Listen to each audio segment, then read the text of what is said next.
Pour moi, ce qui est le plus précieux et le plus fondamental dans l'approche centrée sur la personne, c'est vraiment cette idée fondamentale de la tendance actualisante qui dit que c'est la tendance actualisante qui fait le job, le travail, qui guérit, qui soigne, qui aide. Et que le rôle du thérapeute, c'est vraiment de favoriser, de laisser la place à ça, de créer les conditions qui vont permettre à ça de guérir. Ce n'est pas nous qui guérissons. On essaye de créer un environnement dans lequel la tendance actualisante peut de nouveau se manifester et aller dans la direction d'un accomplissement, d'un élan. Ça va dans la direction de la vie, tout simplement.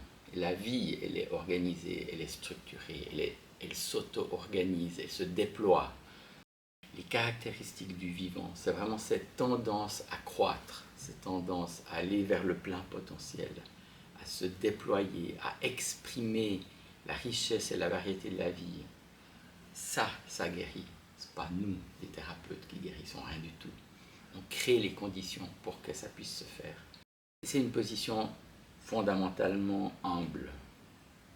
Et ça, c'est quelque chose, c'est une valeur comme ça que je trouve extrêmement précieuse, qui me touche beaucoup et que je trouve tellement plus réaliste.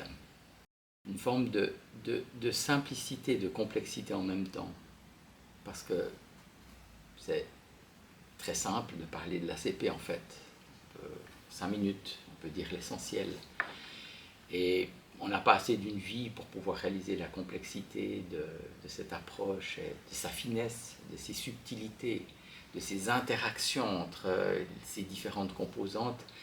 Et ça, c'est quelque chose que je trouve extrêmement précieux, c'est qu'il y a bien assez de choses explorées dans l'ACP que la vie entière ne pourra pas permettre de couvrir. L'ACP est ancrée dans une approche profondément scientifique. Elle est expérimentale, elle est empirique, basée sur des évidences scientifiques. Ça, c'est quelque chose qui me plaît fondamentalement.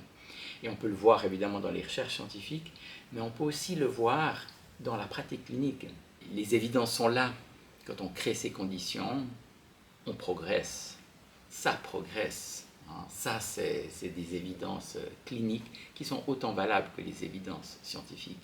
C'est à la fois une science et un art, parce que, évidemment, il y a des choses qu'on sait, qu'on peut appliquer, mettre en œuvre, mais c'est aussi quelque chose qui doit se vivre avec le cœur, avec la personne qu'on est, la personnalité, notre unicité.